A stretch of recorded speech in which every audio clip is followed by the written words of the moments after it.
আজি বাৰ্তালাপ কৰি আছো ইন্টাৰেষ্টিং আপুনিতো আমাক বস্তুটো প্লেটফৰ্মটো বনাই দিলে 65,000 শব্দ তাত জমা কৰি দিলে বহুতে লিখিছে বহুতে প্ৰুফ চাইছে এতিয়া আমাৰ অসমীয়া মানুহখিনিৰ দায়িত্ব কি আমি এটা সময়ত অসমীয়াই কৰি লৈছিলোঁ শব্দবোৰ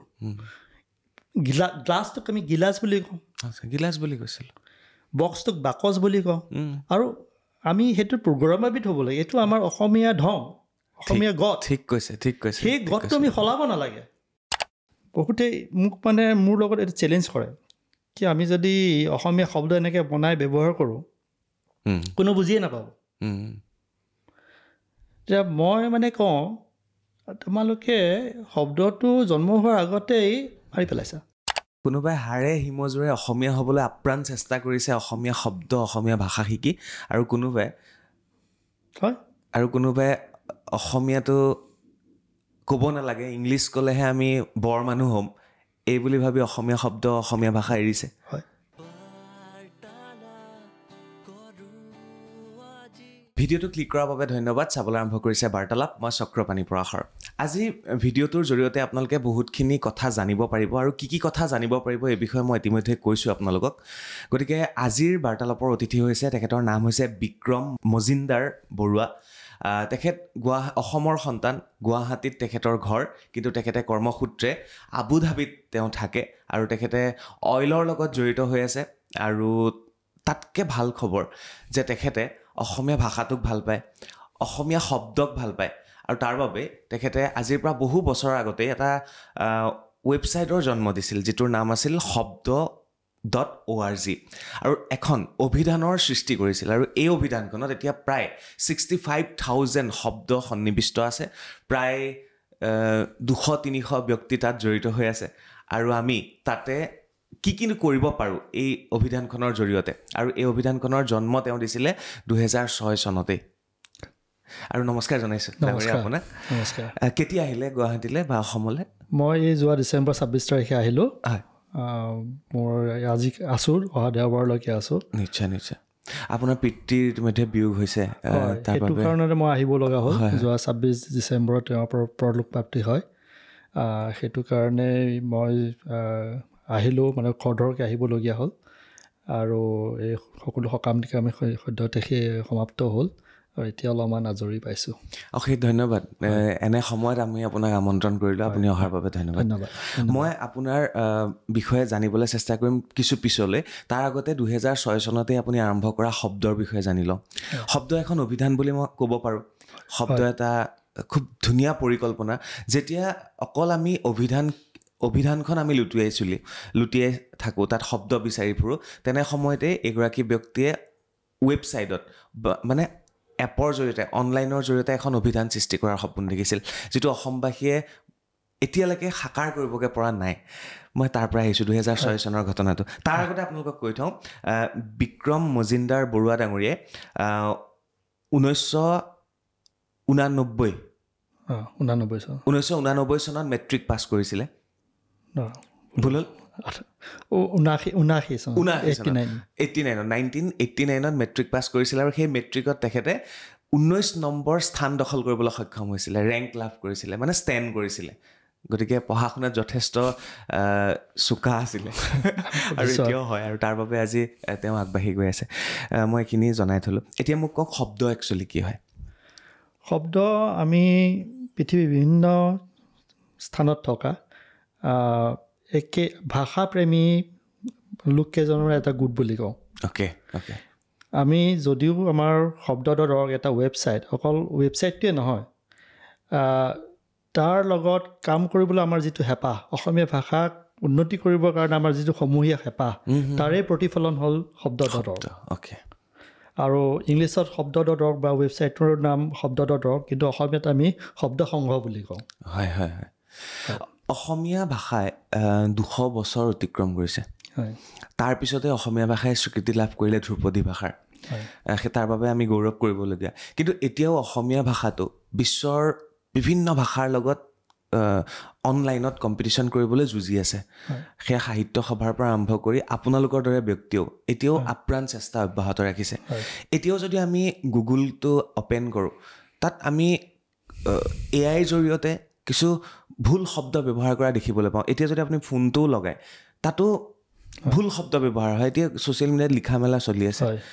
যদি 2006 চনতে আপোনালোকে আৰম্ভ কৰিছিলে তো আজিলৈকে বহুতখিনি আগবাঢ়িব লাগিছিলে তেতিয়া কেনেকৈ আৰম্ভ হৈছিলে কওক শব্দ কেনেকৈ আৰম্ভ হৈছিলে প্ৰথমতে সেই কথাটো কওঁ কেনেকৈ ই জন্ম হ'ল মই যেতিয়া আবুধাবিত আছিলোঁ তেতিয়া কেতিয়াবা সময় পালে বিশেষকৈ গৰমৰ বন্ধত যেতিয়া পৰিয়াল ঘৰলৈ আহে অলপ লিখা মেলা কৰিবলৈ চেষ্টা কৰিছিলোঁ বিশেষকৈ মই বিজ্ঞানভিত্তিক কল্পকাহিনী লিখি ভাল পাওঁ সেই গল্প লিখোঁতে বাৰে বাৰে অভিধানখন লুটিয়াই লুটিয়াই চাবলগীয়া হয় তেতিয়া মোৰ মনলৈ আহিলে ইণ্টাৰনেটত কি অভিধান আছে নেকি অসমীয়া অভিধানটো মই বিচাৰি নাপালোঁ ইংলিছৰটো বহুত আছে ঠিক তেনেকৈ মানে ইংলিছৰ যেতিয়া আছে অসমীয়া ভাৰতীয় ভাষাবোৰৰ আছে নাই হিন্দীৰো কেইবাখনো পালোঁ বেংগলীৰ ভাষাৰো পালোঁ 4খন 5খন কিন্তু অসমীয়াত এখনো নাই তেতিয়া মই ভাবিলোঁ এইটোতো মানে কিবা এটা কৰিব লাগে তাৰপিছত মই যদিও মোৰ অলপমান ছফ্টৱেৰ বনোৱা বা ৱেবছাইট বনোৱাত মানে ৰাপ আছিল তথাপি মই এক্সপাৰ্টটো নহয় এইটো সেইকাৰণে মই অকণমান নিজে চেষ্টা চলাই মেলি এটা সৰু বা মাত্ৰ 100টা শব্দৰ এটা মানে ৱেবছাইট বনালোঁ আৰু ই ৱেবছাইটটো জাষ্ট ষ্টেটিক নহয় মানে ডাইনেমিক তাৰমানে ব্যৱহাৰকাৰীয়ে যিটো শব্দ দিব সেইটোৰ বেচিছত ই ভিতৰৰ ডাটাবেছ এটাৰ পৰা মানে উত্তৰ উলিয়াই পেলাই হেৰি কৰিব পেজটো মানে সজাই দিব হয় সেইটোক ডাইনেমিক বুলি কয় আৰু তেনেকৈ কৰাৰ পিছত মই মানে ইমানেই এক্সাইটেড হৈ গ'লোঁ তেতিয়া এটা মানে ইমেইল গ্ৰুপ আছিলে US-ৰ মানুহবোৰ UK-ৰ মানুহবোৰ বা ভাৰতৰ অসমত বাহিৰত থকা মানুহবোৰৰ এটা ইমেইল গ্ৰুপ আছিলে তাত মই এখন ইমেইল লিখিলোঁ ইমেইলেই বেছি চলে ইমেইলখনত লিখি দিলোঁ যে এনেকুৱা এটা মই চেষ্টা চলাইছোঁ এইটো মানে baby step of Assamese online dictionary লগে লগেতো মোলৈ কেইবাটাও মানে উত্তৰ আহিলে বৰ ভাল কাম হৈছে মই কিবা সহায় কৰিব পাৰোঁ নেকি এনেকৈ কেইবাজনো মোলৈ মানে সহায় আগবঢ়ালে ঠিক তেনেকৈ বিশেষকৈ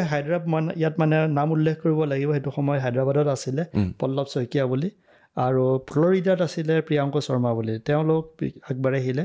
পল্লৱ ডাটাবেছৰ মানে এক্সপাৰ্ট হয় আৰু প্ৰিয়াংক এজন ভাষাতত্ত্ব বিজ্ঞানী তেওঁলোকৰ সহায়ত বিশেষকৈ এইটো আৰু মানে হেৰি হৈ গ'ল আৰু ডাঙৰকৈ আগবাঢ়িলে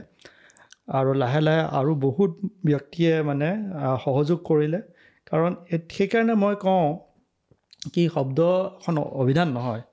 ই এটা সমূহীয়া হেঁপাহ কি অসমীয়া ভাষাটোক আগবঢ়াই লৈ যাব লাগে নিশ্চয় চাইবাৰ ৱৰ্ল্ডত বিশেষকৈ ৰাইট আৰু আপোনালোকে ইউনিকোড লৈও বহুত হেৰি শুনি আছে বা এতিয়া গুগলত অনুবাদ যে হ'ল অসমীয়া অনুবাদৰ সেইটো হ'ল তাত বহুতে কয় কি এটা সময়ত মানে গুগলে কৰা নাছিলে বহুত বছৰ ধৰি এই কামটো আৰু ইয়াৰ প্ৰধান কাৰণটো হ'ল অসমীয়া ভাষাৰ অনলাইন সমল নাছিলে আমি শব্দৰ জৰিয়তে এই গোটেই গোটটোৰ জৰিয়তে অনলাইন সমল সৃষ্টি কৰাটো মানে বহুতখিনি আমি কৰিলোঁ সেইটো সময়ত মানুহে অসমীয়াত টাইপ কৰিব নাজানিছিলে মানে মোবাইলত হ'লে আমি কেইবাখনো কৰ্মশালা পাতিলোঁ অসমৰ বিভিন্ন জেগাত আৰু কৰ্মশালাৰ মানে উদ্দেশ্য হ'ল বা তাৰ মানে আমি কি কৰাওঁ জাষ্ট মোবাইলত অসমীয়া টাইপ কৰিবলৈ শিকাওঁ বা লেপটপত অসমীয়া টাইপ কৰিবলৈ শিকাওঁ উদ্দেশ্যটো হ'ল কি তেওঁলোকে গৈ পেলাই নিজাববীয়াকৈ ব্লগ খুলিব ফেচবুকত অসমীয়াত লিখিব যিমানে লিখিব সিমানে সমল পাব সমল যেতিয়া পাব তেতিয়াহে গুগল বা এনেকুৱা ডাঙৰ ডাঙৰ কোম্পানীবিলাকে অসমীয়া ভাষাত কিবা এটা বনাবলৈ কিবা এটা তৈয়াৰ কৰিবলৈ তেওঁলোকে মানে উৎসাহিত হ'ব যদি তেওঁলোকে সমলবোৰ নাথাকে ক'ৰ পৰা কৰিব এনেধৰণে আমি আগবাঢ়ি গৈ থাকিলোঁ আৰু আমাৰ সেইটো সময়ত অকল অসমীয়াটো ইংলিছ আছিলে তাৰপিছত আমি বস্তুটো বাই ডাইৰেকশ্যনেল কৰিলোঁ ইংলিছটো আছামিজো কৰিব পাৰি তাৰপিছত আমি দেখিলোঁ যিহেতু অসমীয়া ইংলিছ আছে তেনেকুৱাতে মনলৈ আৰু এটা কথা আহিলে যে অসমত কেইবাটাও ভাষা আছে অকল অসমীয়া ইংৰাজী নহয় স্থানীয় ভাষা বহুত আছে এইবোৰ ভাষা কিবা কৰিব পাৰি নেকি গতিকে আমি ডাটাবেছটো অকণমান সাল সলনি কৰি পেলাই এতিয়া ডিক্সনেৰীখন এনেকৈ মানে ভিতৰৰ যিটো আমাৰ ডাটাবেছ সেইটো এনেকুৱাকৈ তৈয়াৰ কৰিছোঁ কি যিকোনো ভাষা মানে এড কৰিব পাৰি এইটো বেচিকেলি মাল্টি ডাইৰেকশ্যনেল এটা ভাষাৰ পৰা যিকোনো বেলেগ ভাষালৈ মানে শব্দবোৰ চাব পাৰি আৰু বৰ্তমান যেনেকৈ বড়ো মিচিং কাৰ্বি এইবোৰ যিমানবোৰ ভাষা আছে উত্তৰ পূৰ্বাঞ্চলৰ মুঠতে 29টা ভাষা আমি সন্নিৱিষ্ট আছে 29টা ভাষা ইয়াত সন্নিৱিষ্ট আছে 29টা ভাষা সন্নিৱিষ্ট কৰা হৈছে এটলিষ্ট মানে প্ৰভিজনটো ৰাখিছোঁ কণ্ট্ৰিবিউটৰ্ছ অলপমান কম বেছি হ'ব পাৰে কিন্তু আমি এটলিষ্ট প্ৰভিজনটো ৰাখি থৈছোঁ তাৰ ভিতৰত আপোনাৰ বিশেষকৈ অসমীয়াৰ বাহিৰে বড়ো কাৰ্বি এইকেইটা ভাষাত আৰু ডিমাচা ভাষাত যথেষ্ট শব্দ আমাৰ মানে জমা হৈছে মই আপোনাৰ এইটো চাইছিলোঁ ৱেবছাইটটো আৰু খুব ধুনীয়া মই এবাৰ আৰু মানে ফ্ৰী সকলোৱে ব্যৱহাৰ কৰিব পৰা সহজ আৰু শব্দ মই স্পেলিংটো কৈ দিছোঁ XOBDO.org শব্দ এনেকুৱা এটা পেজ ওলাব মই স্ক্ৰীণখন দেখাই আছোঁ আপোনালোকক মই ছাগলী বুলি ইংৰাজীতে এনেই লিখি দিছিলোঁ ছাগলী বুলি লিখাৰ লগে লগে ইংৰাজীত গট তাৰপিছতে বাকী কেইবাটাও সমাৰ্থক শব্দ কেইবাটাও দেখুৱালে অসমীয়াত প্ৰায় 7টাকৈ ছাগলীৰ সমাৰ্থক শব্দ দেখুৱাইছে ছাগলীক কি বুলিনো কয় অসমীয়াত অগ্নিবাহ বুলিও কয় হয়নে তাৰপিছতে অগ্নিবাহন বুলিও কয় অজ বুলিও কয় ছাগ বুলিও কয় ছাগল বুলিও কয় ছাগলী কয় পৰ্ণাদ বুলি কয় পৰ্ণাদ হ বুলি কয় ভকৰা বুলিও কয় মাধ্য শিৱাপ্ৰিয় বুলি কয় প্ৰায় 7টা সমাৰ্থক শব্দ ছাগলীৰ দেখিবলৈ পালোঁ বড়ো ভাষাটো ঠিক তেনেধৰণে কি বুলি কয় মিচিঙত কি বুলি কয় খাচীত কি বুলি কয় গাৰুত কি বুলি কয় MWTE মেইটেল তাতনো কি কয় তাৰপিছতে বিষ্ণুপুৰীয়া মণিপুৰীতনো কি কয় মিজোত কি কয় কাৰ্বিত কি কয় ককবৰকত কি কয় মানে এনেধৰণে বেংগলীত কি কয় নেপালীত কি কয় দেউৰীত কি কয় চাইতালিত কি কয় বাপৰে মই এনেকৈ যদি পঢ়ি যাওঁ প্ৰায় 20-25টামান ভাষাত ছাগলীক কি বুলি কয় আপোনালোকে দেখিবলৈ পাব আৰু যদি মই চাওঁ তেতিয়াহ'লে ইয়াত কিছুমান অপশ্যন আছে আৰু সেইখিনিও আমি চাবলৈ চেষ্টা কৰিছিলোঁ ইয়াত হেল্প বুলি যিটো অপশ্যন আছে তাত গ'লে আমি কি পাম হেল্পত আপোনাৰ প্ৰেজেণ্টেশ্যন 1 বুলি যিটো আছে সেইটো বিশেষকৈ মানে প্ৰয়োজনীয় যেতিয়া নতুনকৈ আপুনি মানে মেম্বাৰ হ'ব আৰু শব্দ নতুনকৈ আপুনি জমা কৰিব বিচাৰিছে তেতিয়া হেল্প 1ত আপুনি গোটেই ডিটেইলছটো পাই যাব কেনেকৈ কি মানে শব্দ জমা কৰিব পাৰি তাৰপিছত হেল্প 2ত আপুনি যদি এডিটৰ হয় তেতিয়াহ'লে কেনেকৈ এডিট কৰিব পাৰি কেনেকৈ এপ্ৰুভ কৰিব পাৰি সেই তথ্যখিনি পাব এডিটৰত কোন আছে গোটেই কমিটিত আছে আমাৰ সেই এডিটৰত মানে তেনেকুৱা কোনো এজন পাৰ্টিকুলাৰ ব্যক্তি নহয় আমি মানে কি কৰোঁ আমাৰ মুঠতে 5টা লেভেল আছে বুলি ক'ব পাৰি অলপমান গেমিফিকেশ্যনৰ নিচিনা কৰা হৈছে সি প্ৰথম 100টা শব্দ জমা কৰিলে প্ৰথমতে সি লেভেল 1ত থাকিব সি 100টা শব্দ জমা কৰিলে সি লেভেল 2লৈ অট'মেটিক গুচি যাব তাৰপিছত লেভেল 2ত সি যেতিয়া শব্দবোৰ এণ্ট্ৰি কৰিব বা আমি মানে সেইটো ৰিভিউ কৰি থাকিম তাৰ আগতে ইউজাৰ ID আৰু পাছৱৰ্ড দি পেলাই ৰেডি কৰিব লাগিব নিজৰ একাউণ্ট খুলিব লাগিব প্ৰথমতে সেইটো পেজটো ওলাই হয় সেই তেনেকৈ আমি লেভেল 3 ওপৰত মানে এডিটৰ বুলি কৈ দিম বুজিলোঁ তাৰপিছত লাৰ্ণ বুলি এটা অপশ্যন আছে সেইটো এটা বহুত মানে আমোদজনক বস্তু মই যেতিয়া আবুধাবিত আছিলোঁ অসমৰ যিসকল আছিলে যিসকলৰ তেওঁলোকৰ ল'ৰা ছোৱালীসকলক অসমীয়া শিকোৱাবৰ কাৰণে আমি এটা প্ৰচেষ্টা চলাইছিলোঁ সেই লাৰ্ণত আমাৰ কেইবাটাও অসমীয়া শিকোৱা লেচন আছে আৰু বৰ্তমান আমি পৃথিৱীৰ 2-3খন জেগাত এই লেচনবিলাক চলাই আছোঁ ইণ্টাৰেষ্টিং মানে অসমৰ সন্তান যদি বাহিৰত পঢ়া শুনা কৰিছে তেওঁলোকৰ কাৰণে খুবেই উপযোগী এইটো তাৰপিছতে জাৰ্নেল বুলি এটাও আছে যাত লিখা মেলা কৰিব পাৰে চাগে তাত আমি আমাৰ যিবোৰ নিউজ বাতৰি ওলাইছে বা আমি কিবা লিখিছোঁ আৰ্টিকল সেইবোৰ আমি ৰাখিছোঁ ডাউনলোড কি কৰিব ডাউনলোডত আমাৰ বিভিন্ন অপশ্যন আছে আমাৰ নিজৰ এখন কিবৰ্ড আছে সেইখন ডাউনলোড কৰিব পাৰে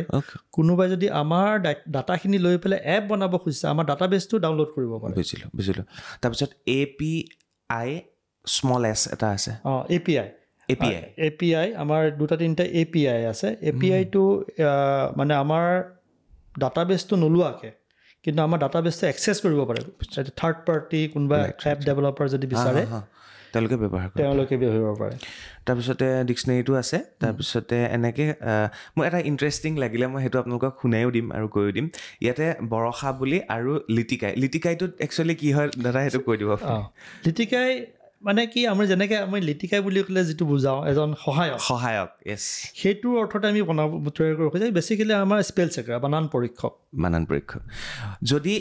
মই দেখুৱাই গৈছোঁ যদি এই পেজটোত আপুনি ভুলকৈ কিবা লিখি দিলে তেতিয়াহ'লে ইয়াত থকা শব্দটো আপোনাৰ ভুল হৈছে নে শুদ্ধ হৈছে নে সকলোবিলাক কৈ দিব সেইটো লিটিকাই মানে লগত থকাজনকে লিটিকাই বুলি কয় ন তো সেইটোৱে ইয়াৰ পিছতে বৰষা বুলি এটা আছে হয় আৰু সেইটোত আপুনি লিখি দিলে মই এবাৰ লিখিয়ে দিওঁ আপোনালোকক শুনিব আপোনালোকে মই যদি বৰষা এপটোত কিবা এটা লিখিবলৈ বিচাৰিছোঁ মই আজি বাৰ্তালাপ কৰি আছোঁ মই এনেধৰণে লিখিলোঁ আৰু সেইটো মই জেনেৰেট কৰি দিলোঁ তাৰপিছতে শুনিব কিছু সময়ৰ পিছতে ইয়াত বৰষাই এইটো মই আজি বাৰ্তালাপ কৰি আছোঁ ইণ্টাৰেষ্টিং আকৌ এবাৰ শুনক মই আজি বাৰ্তালাপ কৰি আছোঁ এইটোৱে ধৰক কোনোবাই দৃষ্টিহীন হয় তেওঁলোকক শুনাবলগীয়া হয় তেওঁলোকে এইটো টাইপ কৰি দিব পাৰে হয় এইটো অপশ্যন কি কাৰণে দিয়া আছে মই সেইটো কওক আপোনালোকৰ ফালৰ পৰা ইয়াৰ আমাৰ উদ্দেশ্যটো অলপ বেলেগ ধৰণৰ আছিলে অৰিজিনেলি আমাৰ ডিক্সনেৰীত যিবিলাক এণ্ট্ৰি আছে প্ৰায় 65,000 হেৰি আছে শব্দ আছে তাৰ আমি অডিঅ' প্ৰনাউন্সিয়েশ্যনটো দিব বিচাৰিছিলোঁ বুজিলোঁ কিন্তু 65,000টা শব্দ ৰেকৰ্ড কৰাটো সম্ভৱ নহয় সেইকাৰণে আমি মানে সঁজুলিটো বনাই উলিয়ালোঁ যাতে সেই শব্দবিলাক আমি তাৰ অডিঅ' প্ৰনাউন্সিয়েশ্যনটো আমি দিব পাৰোঁ এইটো এআইৰ জৰিয়তে হয় এইটো এআইৰ জৰিয়তে বনোৱা হৈছে আমাৰ এটা হেৰি আছে অনুষ্ঠান আছে আছাম AI ইনিচিয়েটিভ বুলি AAII তেওঁলোকে এইটো বনোৱাত আমাক সহায় কৰিছে তেওঁলোকৰ সহযোগত এইটো আমি বনাইছোঁ আৰু খুব স্পষ্ট হৈছে এতিয়া এইখিনিতে মই আপোনালোকক এটা কথা কওঁ ইমান ধুনীয়াকৈ মই বাৰ্তালাপ কৰি আছোঁ বুলি ছোৱালীজনীয়ে ক'লে আপোনালোকে এআইৰ জৰিয়তে ইমানখিনি কৰিছে উচ্চাৰণ শুদ্ধ হৈছে হয় ভুল যে হৈ থাকে সেয়াই আমি এতিয়া আপোনাক দেখুৱালোঁ AI প্ৰথমতে AI লিটিকাইটো দেখুৱাইছে স্পেল চেকাৰটো বৰ্তমান যিটো আমাৰ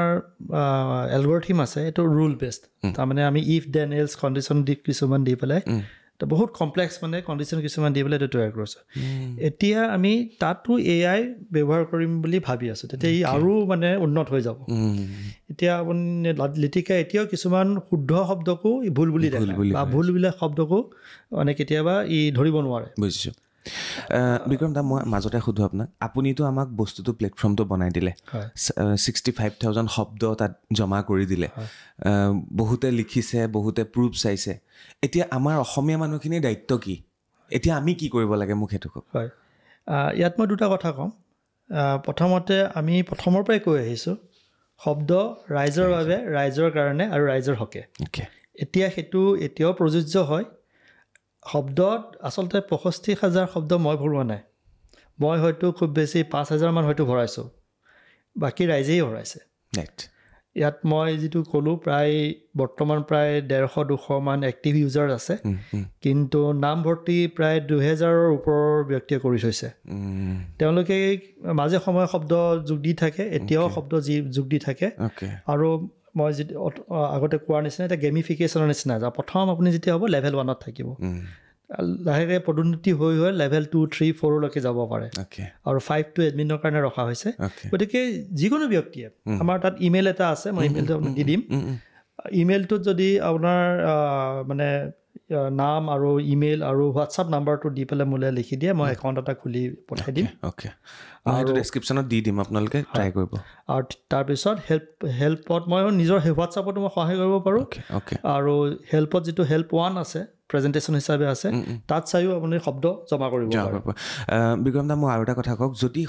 মই ভৰাবলগীয়া বিচৰা শব্দটো তাত আছেই তেতিয়াহ'লে অট'মেটিকেলি ডিটেক্ট কৰিবনে কৰিব ন সেইটো এটা প্ৰচেছ আছে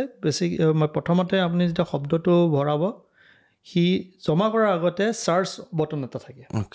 চাৰ্চ বটনটো কৰিলে ই অলৰেডি যদি আছে তেতিয়া ই তাত ওলাই যাব আৰু হয়তো আপুনি তাৰ পিছতো ভৰাব পাৰে কাৰণ এটা শব্দ 2-3টা অৰ্থ থাকিব পাৰে নিশ্চয় যদি সমৰ্থক থাকিলে সি নিজে লৈ ল'ব তাৰমানে মই এইখিনিতে অলপমান কৈছোঁ এইখিনি কৰি ল'ব আমাৰ সাধাৰণ অভিধানৰ নিচিনা নহয় ইয়াৰ ভিতৰৰ যিটো ইনফ্ৰাষ্ট্ৰাকচাৰ সেইটোক আমি চিমেণ্টিক বেছড ডিক্সনেৰী বুলি কওঁ তাৰমানে অৰ্থটো ইয়াত প্ৰাধান্য দিওঁ আমি প্ৰথমতে আমি অৰ্থটো ধুনীয়াকৈ লিখি লওঁ এই বস্তু মানে যিটো কনচেপ্ট বা আইডিয়া সেইটো ধুনীয়াকৈ তাৰ ডেছক্ৰিপশ্যনটো আমি ধুনীয়াকৈ লিখি লওঁ তাৰপিছত সেই অৰ্থটো বুজোৱা যিমান ভাষাৰ যিমান অৰ্থ শব্দ আছে সেইবোৰ আমি যোগ কৰি গৈ থাকোঁ সেইকাৰণে আমি মাল্টি ডাইৰেকশ্যনেল কৰিব পাৰিছোঁ সি কি কৰে আপুনি ধৰক অসমীয়াত শব্দ এটা দিলে সি সেই শব্দটোৰ পৰা কোনটো অৰ্থ সংযোগ হৈ আছে সেইটো বিচাৰি উলিয়াব তাৰপিছত সেইটো অট'মেটিকেলি ভিতৰত মানে মই ভিতৰত কৈছোঁ তাৰপিছত সেই অৰ্থটোৰ লগত জড়িত যিমান শব্দ আছে যিমানকেইটা ভাষাৰ সেইবোৰ চব উলিয়াই দেখাই দিব গতিকে চিমেণ্টিক মানে অৰ্থটো ইয়াত প্ৰাধান্য পায় সাধাৰণ অভিধানত কি হয় শব্দটোৰ প্ৰধান মেইন এণ্ট্ৰি আমাৰ ইয়াত অৰ্থটো মেইন এণ্ট্ৰি মেইন এণ্ট্ৰিটো আমি আইডি বুলি কওঁ সেইটো ওপৰত থাকে ইয়াত আপুনি চাৰ্চ কৰিলে যিখিনি অৰ্থ ওলায় সেইখিনি ওপৰত থাকে ৱৰ্ডবিলাক তলত থাকে ষ্ট্ৰাকচাৰটো উল্টা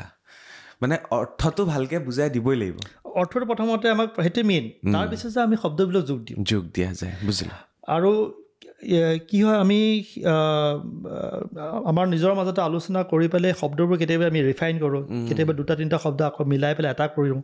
কেতিয়াবা এটা শব্দ আকৌ স্প্লিট কৰি 2-3টা কৰি দিবলগীয়া হয় বা অলপ ৰিফাইনমেণ্ট কৰিবৰ কাৰণে এতিয়া নতুন শব্দৰ যুগ হৈছে মানে আমাৰ যিখন হেমকোষেই ধৰিলোঁ বা আন অভিধানেই ধৰিলোঁ বহুতে কৈ থাকে না আমাৰ কিছুমান শব্দ আৰু নতুনকৈ সংযোজন কৰিব পৰা হৈছে কিছুমান ইংৰাজী শব্দ আমি কওঁতে অসমীয়াই হৈ গৈছে তেনেকুৱা শব্দ আছে কিবা হয় নিশ্চয় আছে এইখিনিতে আৰু এটা কথা কৈ থওঁ অভিধান প্ৰধানতঃ 2 ধৰণৰ ডেছক্ৰিপটিভ ডিকশ্যনেৰী আৰু প্ৰেছক্ৰিপটিভ ডিকশ্যনেৰী ডেছক্ৰিপটিভ ডিকশ্যনেৰীয়ে মানুহে মানে ৰাইজে ব্যৱহাৰকাৰীয়ে শব্দটো কেনেকৈ কয় কেনেকৈ ব্যৱহাৰ কৰে সেইটো নথিভুক্ত কৰিবলৈ চেষ্টা চলায় আৰু প্ৰেছক্ৰিপটিভ ডিকশ্যনেৰী যিটো প্ৰেছক্ৰাইব কৰে তাৰমানে সি শব্দটোৰ অৰ্থ কি হোৱা উচিত বা কেনেকৈ ব্যৱহাৰ কৰিব লাগে সেইটো কথা কয় এতিয়া আমাৰ যদি অক্সফৰ্ড ডিকশ্যনেৰী বুলি কওঁ সেইখন প্ৰেছক্ৰিপটিভ ডিকশ্যনেৰী ই প্ৰেছক্ৰাইব কৰে আমাৰ অসমীয়া চন্দ্ৰকান্ত অভিধান বা হেমকোষ সেইবোৰ প্ৰেছক্ৰিপটিভ ডিকশ্যনেৰী তেওঁলোকে শব্দটোৰ ব্যৱহাৰ কি বা তাৰ অৰ্থ কি সেইটো আমাক কয় আমি প্ৰেছক্ৰিপটিভ ডিকশ্যনেৰী নহয় আমি ডেছক্ৰিপটিভ ডিকশ্যনেৰী ডেছক্ৰিপটিভ ডিকশ্যনেৰীৰ অৰ্থটো হ'ল ইনফেক্ট শব্দ হেমকোষো আৰম্ভণিতে ডেছক্ৰিপটিভ ডিকশ্যনেৰী আছিল কাৰণ আমি জানো হেমচন্দ্ৰ বৰুৱাদেৱে গাঁৱে ভূঞে গৈ পেলাই শব্দ বুটলি ফুৰিছিল সেইবোৰ শব্দ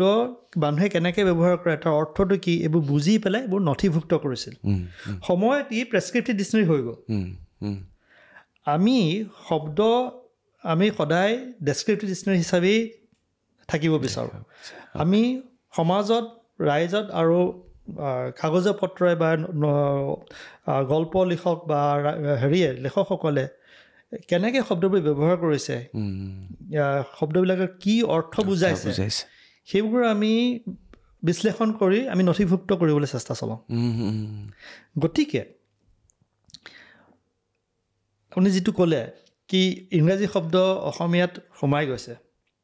আমি এইটো চাব লাগিব সেই শব্দটো ঊৰ্ধ্বকমাৰ ভিতৰত কোনোবাই ব্যৱহাৰ কৰিছে নে ঊৰ্ধ্বকমাটো আঁতৰি গৈছে বুজিলোঁ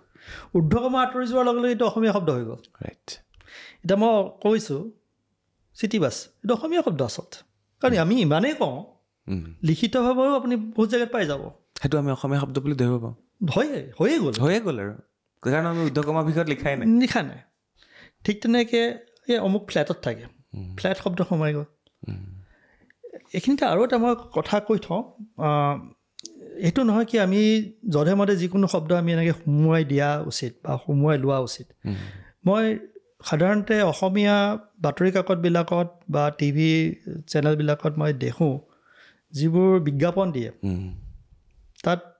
মানে এইটো মানে শুদ্ধভাৱে নকৰে যেন লাগে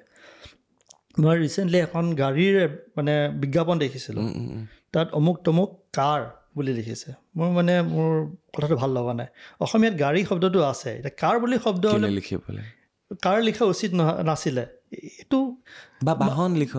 লিখক গাড়ী লিখক দুচকীয়া বাহন একজেক্টলি সেইকাৰণে আমি বস্তুটো মানে কথাটো অলপমান যদিও আমি গ্ৰহণ কৰিব লাগিব গ্ৰহণ হৈয়ে আছে সময়ে সময়ে বিভিন্ন ধৰণৰ ভাষাৰ প্ৰভাৱ অসমীয়া ভাষাত পৰি আছে এটা সময়ত আৰবী ভাষাৰ প্ৰভাৱ পৰিছিল বহুত অসমীয়া ভাষাত আৰবী শব্দ আছে বা ঠিক তেনেকৈ টাই আহোম ভাষাৰ শব্দ সোমাইছে বৰ্তমান ইংৰাজীৰ প্ৰভাৱ আটাইতকৈ বেছি ইংৰাজী বিভিন্ন শব্দ অসমীয়া ভাষালৈ লাহে লাহে আহি আছে কিন্তু যিবোৰ শব্দ ইতিমধ্যে আছে সেইবোৰ হেৰাই দিয়া উচিত নহয় এইখিনিতে এটা বহুত মানে হেৰি কথা কওঁ মোৰ মানে এটা সময়ত আজি ধৰক মই কওঁ 40-50 বছৰমান আগতে অসমীয়া ভাষাত এইটো হোৱা নাছিল অসমীয়া ভাষাত বৰ ধুনীয়া ধুনীয়া শব্দ কিছুমান সোমাইছিল উদাহৰণস্বৰূপে প্ৰশান্ত মহাসাগৰ কিমান ধুনীয়া লাগে শুনিবলৈ আমিতো পেচিফিক অ'চেন বুলি লিখি দিব পাৰিলোহেঁতেন বৰ্তমান যুগত হোৱাহেঁতেন সেইটো পেচিফিক অ'চেন বুলি লিখি দিলে হয় ঠিক তেনেকৈ গড়কাপ্তানি বিভাগ এতিয়া গড়কাপ্তানি সিদিনা কোনোবাই কৈ আছে মৰিবৰা ডাঙৰীয়া এখন মিটিঙত কৈছে গড়কাপ্তানি বিভাগ হয় এতিয়া আপোনাৰ ষ্টুডিঅ'লৈ অহাৰ সময়ত মই এখন ছাইনবোৰ্ড দেখিছিলোঁ নৰ্থ ইষ্ট কেঞ্চাৰ ইনষ্টিটিউট অসমীয়াটো নৰ্থ ইষ্ট কেঞ্চাৰ ইনষ্টিটিউট বুলি লিখিছে এইটোতো উত্তৰ পূৰ্বাঞ্চলৰ কৰ্কট ৰোগ কিবা এটা লিখিব পাৰিলে অনুষ্ঠান বুলি লিখিব পাৰিলে হয়নে তাৰ নেক্সট যিখন আছে হস্পিটেল মই নামটো পাহৰি গৈছে সেইটোত শুদ্ধকৈ অসমীয়াত লিখিছে আৰু এইখিনিতে আৰু এটা মানে একেধৰণৰ কথা এটা কৈ যাওঁ এইবোৰ আৱেগেই আমাক আচলতে শব্দ কাম কৰিবলৈ মানে প্ৰেৰণা যোগাই আহিছে মই আবুধাবিলৈ যেতিয়া অহা যোৱা কৰোঁ মই সাধাৰণতে দুটা এয়াৰপৰ্টত যাবলগীয়া হয় গুৱাহাটী আৰু দিল্লী বা বেংগলোৰ বা কোনোবা ইণ্টাৰমিডিয়েট মই নৰ্থৰ এয়াৰপৰ্টবিলাকৰ কথা নকওঁ বিশেষকৈ বেংগলোৰ হায়দৰাবাদ এইবোৰ এয়াৰপৰ্টত আপুনি যেতিয়া যাব এয়াৰপৰ্টৰ ভিতৰত যিবোৰ ডাঙৰ ডাঙৰ দোকান আছে একদম মানে ৰংচঙীয়া দোকান আছে দোকানখনৰ নামটো ইংৰাজীত যিমান ডাঙৰকৈ লিখা আছে তেওঁলোকৰ ভাষাটো সিমান ডাঙৰকৈ একেধৰণৰ ফণ্টত লিখা আছে আপুনি গুৱাহাটীতে হওক বা এয়াৰপৰ্টৰ কথা নকওঁ বাহিৰতো ইংলিছত ডাঙৰকৈ লিখিব অসমত সৰুকৈ লিখা থাকে অসমীয়াত লিখিব লাগে কাৰণে লিখে কাৰণ চৰকাৰে এটা নীতি নিয়ম কৰি দিছে যে লিখিব লাগিব সেইকাৰণে ক'ৰবাত চুক এটাত লগাই থৈ দিয়ে ইণ্টাৰেষ্টিং বিক্ৰম দা মই আপোনাক কওঁ আমি উজনিৰ ফালে খুব গৈ থাকোঁ উজনি নামনি আমি কেইটাই ঘূৰি ফুৰোঁ সেইদিনা বগীবিল দলংটোৰ বগীবিল শব্দটো ভুল যিখন আপোনাৰ নেশ্যনেল হাইৱে অথৰিটিয়ে যিখন হৰ্ডিং লগাই থৈছে বগীবিল শব্দ ভুল মই ভিডিঅ' বনাইছোঁ বগীবিল ভুল চাৰিআলি ভুল তিনিআলি ভুল আৰু এখন আছিলে আপোনাৰ বালেশ্বৰ বুলি এখন হোটেল আছে কাজিৰঙাত গোটেই শব্দই ভুল মই গৈ ভিডিঅ' বনোৱাৰ পিছত তেওঁলোকে শুদ্ধ কৰিছে গোটেইখিনি এনেকুৱা বহুত আছে অসম বহুত আছে মই আৰু এটা কথা কৈ থওঁ শব্দ এই কামবোৰ কৰিবৰ কাৰণে মই প্ৰেৰণা পোৱাৰ আৰু এটা মানে বহুত ডাঙৰ কথা মই পৃথিৱীৰ বিভিন্ন জেগাত ফুৰিছোঁ বিশেষকৈ মালয়েছিয়া মেক্সিকো এইবোৰ জেগাত ঘূৰিছোঁ চাকৰি সূত্ৰে বিশেষকৈ বা মিডল ইষ্টতো আছোঁ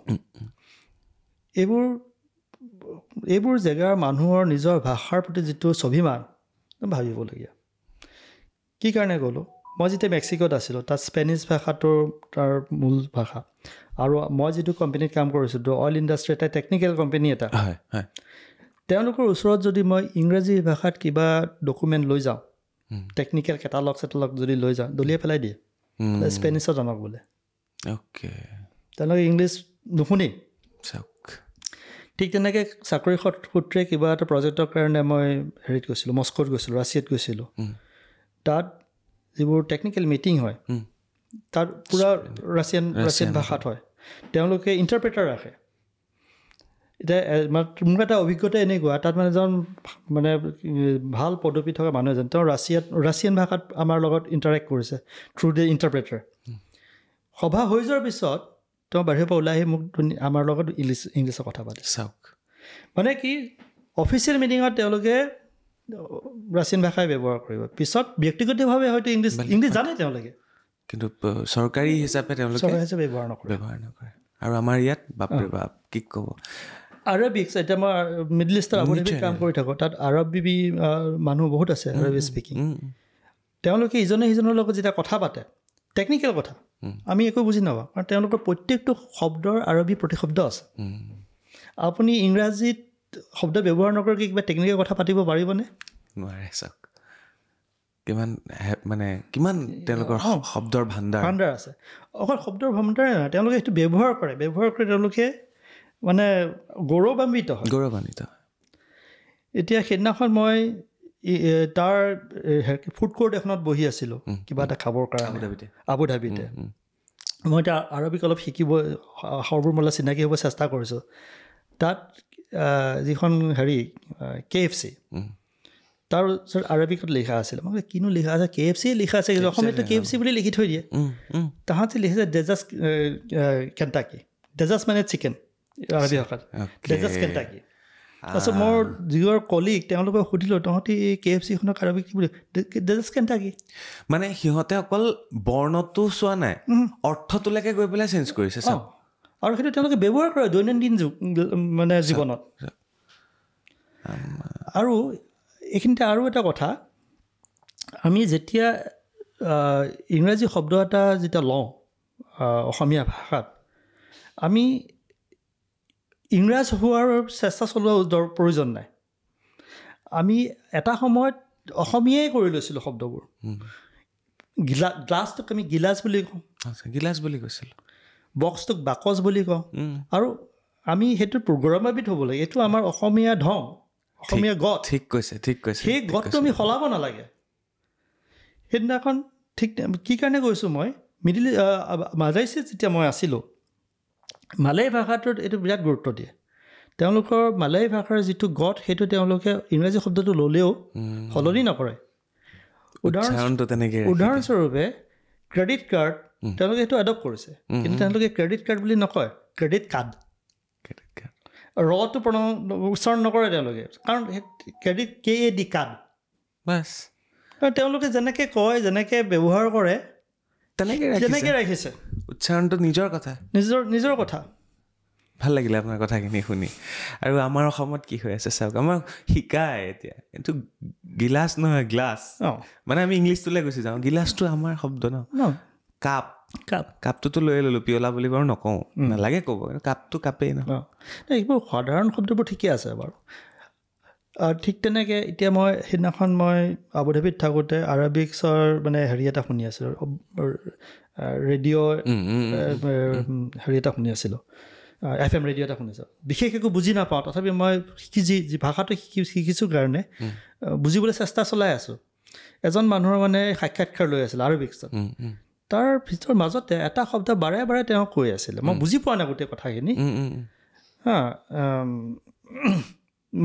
মাদিনা ডেকিয়া, তাৰপিছত মাদিনা মানেতো চহৰ, মাদিনা মানে চহৰ, ডাকিয়া মানে কি? গৈ পেলাই মই অলপমান চালোঁ, ডাকিয়া মানে স্মাৰ্ট চিটিৰ কথা কৈছে। আমিতো ইয়াতে স্মাৰ্ট চিটিয়ে কৰি পেলালোঁ, তেওঁলোকৰ কাৰণে মাদিনা ডেকিয়া। আমাৰতো কি হ'ব, স্মাৰ্ট চিটিটো আমি অসমীয়াত ক'বলৈ গ'লে চহৰটো চহৰ, স্মাৰ্টটো আমি কি বুলি কওঁ, আমি সুতীক্ষ্ণ বুলি ক'ব পাৰোঁ, সুতীক্ষ্ণ চহৰ। বা তেনেকুৱা ধৰণৰ এটা শব্দ আমি ল'ব লাগে। এইখিনিতে আৰু এটা কথা, বহুতেই মোক মানে মোৰ লগত এইটো চেলেঞ্জ কৰে, কি আমি যদি অসমীয়া শব্দ এনেকৈ বনাই ব্যৱহাৰ কৰোঁ, কোনো বুজিয়ে নাপাব। এতিয়া মই মানে কওঁ, তোমালোকে শব্দটো জন্ম হোৱাৰ আগতেই মাৰি পেলাইছা, শব্দটো জন্ম হ'ব দিয়া, ব্যৱহাৰ কৰি তাক পপুলাৰ কৰা, তেতিয়াই সি পপুলাৰ হ'ব, তেতিয়াহে মানুহে বুজি পাব। ঠিক কৈছে, নহ'লে শব্দই নাইকিয়া হৈ যাব। শব্দটো প্ৰথমতে জন্ম হ'ব দিয়া তাক, তাৰপিছত তাৰ সময় পৰীক্ষাই তাক সি মানুহে হয়তো তাক গ্ৰহণ কৰিব বা গ্ৰহণ নকৰিব পাৰে, কিন্তু সেই সুবিধাটো শব্দটোক দিব লাগিব। বিক্ৰম দা, আমাৰ সংস্কৃতটো শেষেই হৈ গ'ল, নোহোৱা হৈ গ'ল, ব্ৰজাৱলীত নোহোৱাই হৈ গ'ল, অকল কীৰ্তন দশম নামঘোষা আৰু তাতেই থাকি গ'ল। লাহে লাহে আমাৰ, আপুনি কি ভাবে, লাহে লাহে অসমীয়া ভাষা শব্দ কোন দিশে গৈ আছে? কাৰণ আজিৰ অভিভাৱকে প্ৰত্যেকজন ল'ৰা ছোৱালীক অসমীয়া ক'বলৈ নিদিয়ে, লাজেই পায় ক'বলৈ গ'লে। ইংলিছত ক'লেহে তেওঁলোকে গৌৰৱবোধ কৰে, ইংলিছ মিডিয়াম স্কুলত দিয়ে, আৰু ইংলিছ মিডিয়াম স্কুল এনেকুৱা আছে তাত অসমীয়া শব্দত কথা ক'বলৈ নিদিয়ে। ইণ্টাৰেষ্টিং, আপোনাৰ স্কুলৰ বাউণ্ডেৰীত প্ৰৱেশ কৰাৰ লগে লগে তাত অসমীয়া কোৱা বন্ধ, মাতৃভাষাটো কোৱা বন্ধ। আপুনি ভাবক, এনেকুৱা বিদ্যালয় গুৱাহাটীতো আছে এতিয়া। ইয়াত কেইটামান কথা ক'বলগীয়া আছে, বহুত মানে আমোদজনক কথা এইবিলাক। মোৰ ব্যক্তিগত মতামত হ'ল, ব্ৰহ্মপুত্ৰ নৈত যেতিয়ালৈকে পানী বৈ থাকিব, অসমীয়া ভাষাও ব্ৰহ্মপুত্ৰ উপত্যকাত চলি থাকিব। কোনোবাই ভাষা এৰিব, কোনোবাই ভাষা গ্ৰহণ কৰিব। মোৰ হাতত পৰিসংখ্যা নাই কিন্তু মই ভাবোঁ হয়তো এই চহৰ অঞ্চলত যিমান অসমীয়া ভাষা মানে ত্যাগ কৰিছে বুলিয়ে কৈছোঁ অসমীয়া ভাষা গ্ৰহণ কৰা মানুহো বহুত আছে বিশেষকৈ আমাৰ চহৰ অঞ্চলৰ বাসিন্দাসকল কোনোবাই শিকিবলৈ চেষ্টা কৰি আছে ইনফেক্ট মই যদি গুগল এনালিটিক্স চাওঁ আমাৰ শব্দৰ ভিজিটৰ কোন এইবোৰ অঞ্চলৰ মানুহ বেছি আমাৰ চুবুৰীয়া দেশৰ মানুহ বেছি তেওঁলোকৰ অসমৰ পিছত ছেকেণ্ড তেওঁলোকে আমাৰ শব্দ ব্যৱহাৰ কৰি শিকি আছে ইণ্টাৰেষ্টিং কথা কৈ থৈ গ'ল শিকি আছে মই ষ্টেটিষ্টিক্স দেখাই দিব পাৰোঁ মই এইটোৱে কৈছোঁ অসমীয়া ভাষা হয়তো কোনোবাই ত্যাগ কৰিছে কিন্তু বহুতে গ্ৰহণো কৰি আছে মানে আমি এনেকৈ ক'ব পাৰোঁ কোনোবাই হাড়ে হিমজুৰে অসমীয়া হ'বলৈ আপ্ৰাণ চেষ্টা কৰিছে অসমীয়া শব্দ অসমীয়া ভাষা শিকি আৰু কোনোবাই অসমীয়াটো ক'ব নালাগে ইংলিছ ক'লেহে আমি বৰ মানুহ হ'ম এই বুলি ভাবি অসমীয়া শব্দ অসমীয়া ভাষা এৰিছে হয় সেয়াই হৈছে গতিকে ব্ৰহ্মপুত্ৰ উপত্যকাত অসমীয়া ভাষা জীয়াই থাকিব কোনে গ্ৰহণ কৰিছে কোনে হেৰি কৰিছে সেইটো বেলেগ কথা সেইটোত মন্তব্য নিদিওঁ বুজিলোঁ কিন্তু ই জীয়াই থাকিব বুলি মই ভাবোঁ আৰু সজোৰে জীয়াই থাকিব খুব ডাঙৰ কথা কৈ থৈ গৈছে কিন্তু বিক্ৰম দাই চ' বিক্ৰম দা মই এইখিনি শব্দৰ কথা ইমানতে শেষ কৰিম আৰু শব্দৰ বিষয়ে যিখিনি তথ্য মই আপোনালোকক দিব বিচাৰিলোঁ দিবলৈ চেষ্টা কৰিলোঁ শব্দত আপুনিও জড়িত হ'ব পাৰে আৰু আমাৰ ভাষা আমাৰ শব্দ আমাৰ বৰ্ণমালা এই সকলোবিলাকত আপোনাৰ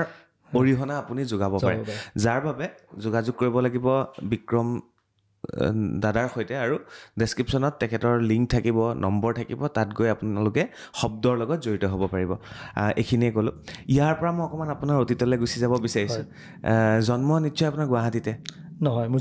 যোৰহাটত জন্ম আৰু পঢ়া শুনা কৰি মেট্ৰিকত 19 ৰেংক তেতিয়াই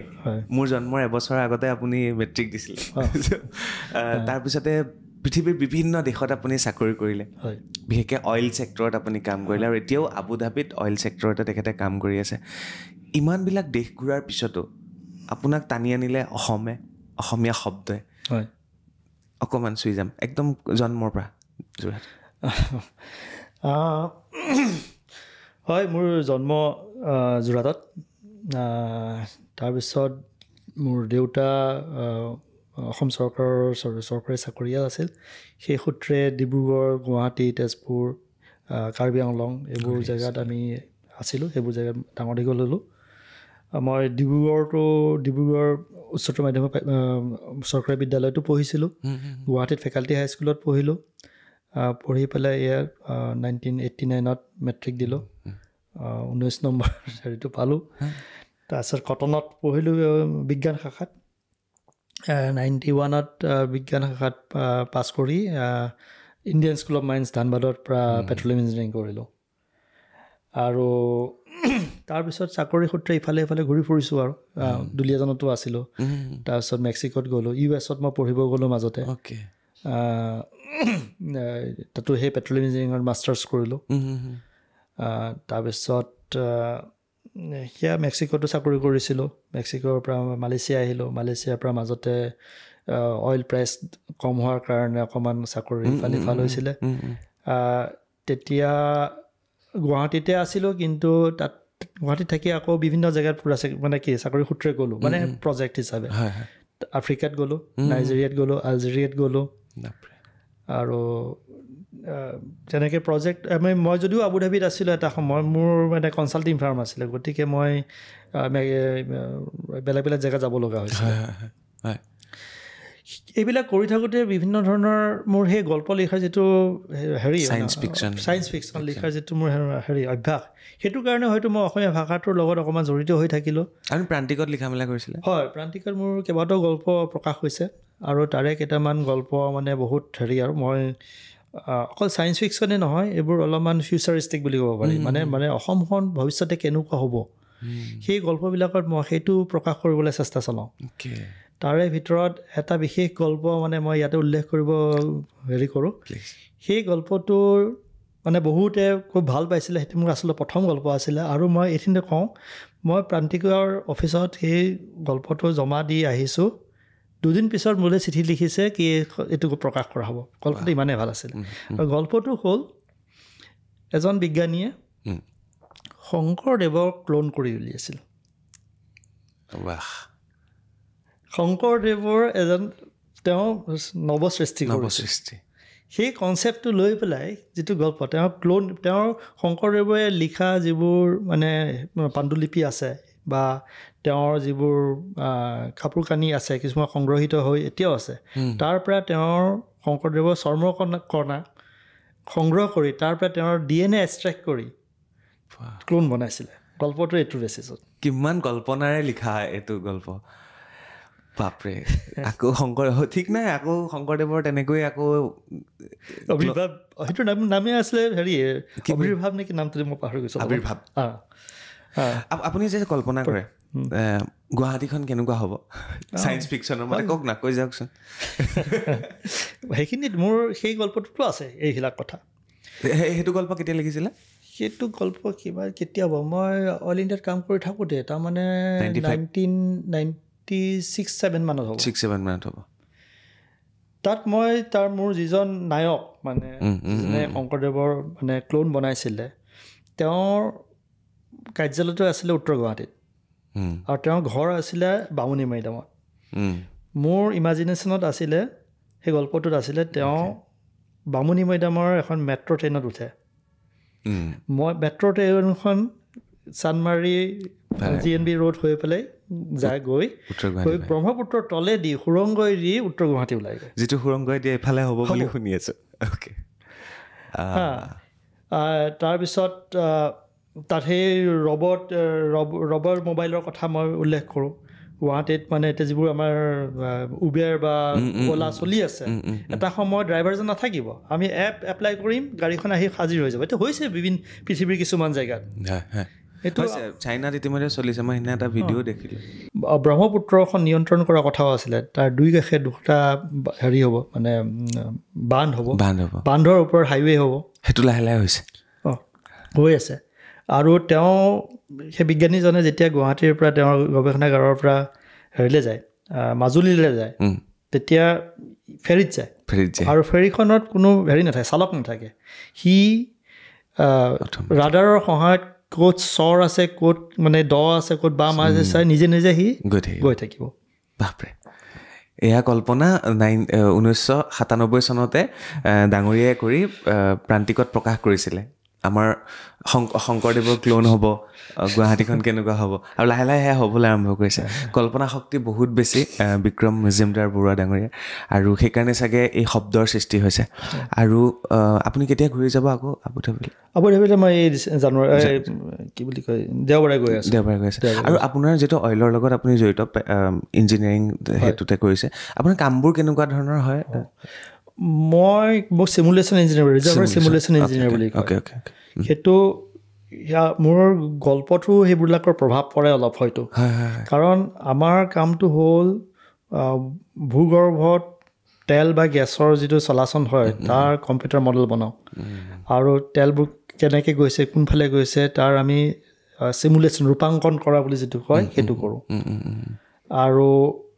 মোৰ গল্পটোত সেই মোৰ কামৰো প্ৰভাৱ হয়তো পৰে, আৰু তাৰ দ্বাৰা আমি তেল বা গেছৰ হেৰিবিলাকে ৱেলবিলাকে কেনেকৈ প্ৰডিউচ কৰিব, তাৰ ফিউচাৰ প্ৰডাকশ্যন কিমান হ'ব, কিমান দিনলৈকে চলিব, আৰু ভূগৰ্ভত কিমান আছে, কিমান তেল আছে, এই গোটেইবোৰ গণনা আমি কৰোঁ। ধন্যবাদ, ভাল লাগিলে, আৰু আশা কৰিছোঁ আপুনি আকৌ আহিলে আকৌ আহিব। আৰু মই আমাৰ দৰ্শকসকলক আশা কৰিম যে শব্দ যিটো ৱেবছাইট বা শব্দৰ যিখন আমাৰ ডিক্সনেৰী ইমান বছৰ আগতে তেখেতে প্ৰস্তুত কৰি উলিয়াইছিলে, আৰু এতিয়া বহুত মানুহ তাত জড়িত হৈ পৰিছে, বহু শব্দ তাত সংযোজন কৰা হৈছে, আৰু এই শব্দই আমাৰ অসমীয়া ভাষাটোকে সমৃদ্ধ নকৰিব, আমাৰ ওচৰে পাজৰে থকা আমাৰ যিসমূহ ভাষা আছে, বড়ো হওক, মিচিং হওক, কাৰ্বি হওক, বা মই যিখিনি ভাষাৰ কথা ক'লোঁ, এইখিনিও আপোনালোকে তাতে বুজিব পাৰিব, পঢ়িব পাৰিব, আৰু দেশৰ বেলেগ বেলেগ ভাষাও তাত সংযোজিত হ'ব। গতিকে এটা ভাল ৱেবছাইট হওক, আৰু যিটো ৱেবছাইটে আমাৰ অসমীয়া